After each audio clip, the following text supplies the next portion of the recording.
ಇದನ್ನ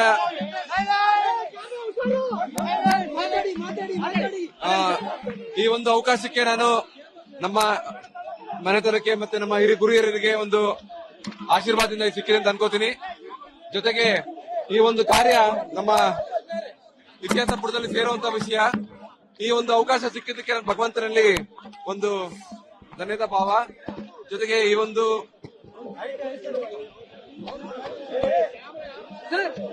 ಎಲ್ಲರೂ ಅಭಿಮಾನ ತೋರಿಸ್ತಾ ಇದ್ದಾರೆ, ನನಗೆ ಅದೇ ನನಗೇನು ಮಾತಾಡ್ಲಿಕ್ಕೆ ಆಗ್ತದೆ. ಇಷ್ಟು ಜನ ಪ್ರೀತಿ, ಇಷ್ಟೊಂದು ಪ್ರೀತಿ ತೋರಿಸ್ತಾ ಇದಾರೆ.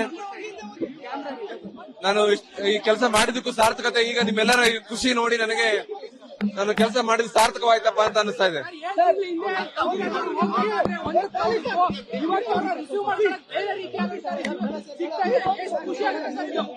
ಇದು ಹೇಳಿದ್ನಲ್ಲ, ಇದು ಕಲೆಗೆ ಸಿಕ್ಕ ಗೌರವ. ಇದು ಕಲೆಗೆ ಒಂದು ನಮ್ಮೆಲ್ಲರ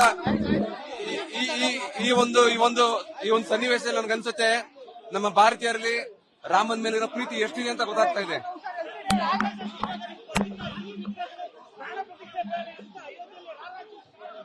ಇಲ್ಲ, ನನಗೆ ಒಂದು ಉದ್ದೇಶ ಇಷ್ಟೇ ಇದ್ದಿದ್ದು, ಒಂದು ಒಳ್ಳೆ ಕೆತ್ತನೆ ಕೆಲಸ ಮಾಡಿ ನಾನು ದೇಶಕ್ಕೆ ಸಮರ್ಪಣೆ ಮಾಡಬೇಕಿತ್ತು. ಒಂದು ಸಣ್ಣ ಹಳ್ಳಿಯಿಂದ ಬರೋ ಗುರು ಹಿರಿಯರಿಗೂ ಅವರು ದರ್ಶನ ಕೊಡಬೇಕು. ನನ್ನ ಉದ್ದೇಶ ಬರೀ ನಾವು ಟ್ರಸ್ಟ್ ಮೆಂಬರ್ಸ್ ಗೆ ಸೆಲೆಕ್ಟ್ ಆಗುವಂತದಲ್ಲ. ನನ್ನ ಉದ್ದೇಶ ಇದ್ದಿದ್ದು ಹಳ್ಳಿಯಿಂದ ಬರೋ ಪ್ರತಿಯೊಬ್ಬ ನಮ್ಮ ದೇಶದ ನಾಗರಿಕರಿಗೂ ಅದು ದರ್ಶನ ಕೊಡಬೇಕು.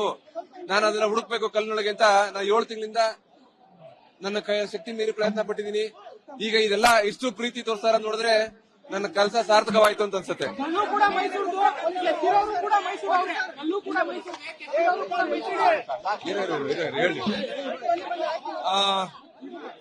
ಇದು ನೋಡಿ, ಭಗವಂತ ಏನ್ ಬೇಕು ಅಂತ ಅವರು ಹೇಳಿ ಮಾಡಿಸ್ಕೊಂಡಂಗಿದೆ.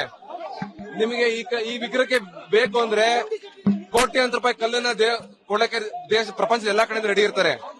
ಆದ್ರೆ ಅವರು ಒಂದು ಸಣ್ಣ ರೈತರ ಜಮೀನಲ್ಲಿ ಮೈಸೂರಿಗೆ ಕಾಡಿಗೆ ಹತ್ರವಾದ HD ಕೋಟೆಯಿಂದ ಈ ಕಲ್ಲು ಆಯ್ಕೆ ಆಗಿರೋದು ತುಂಬಾ ಆಶ್ಚರ್ಯಕರ.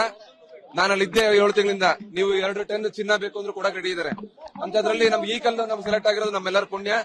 ಈ ಒಂದು ಕೆಲಸ ನನಗೆ ಸಿಕ್ಕಿದ್ದು ನನ್ನ ಪುಣ್ಯ. ನನ್ನ ಶಕ್ತಿ ಮೀರಿ ಮಾಡಿದೀನಿ. ನೀವೆಲ್ಲ ತೋರಿಸೋರ ಪ್ರೀತಿಗೆ ನಾನು ಚಿರಋಣಿ. ಎಲ್ಲರಿಗೂ ನನ್ನ ಒಂದು ದೊಡ್ಡ ಸಾಷ್ಟಾಂಗ ನಮಸ್ಕಾರ.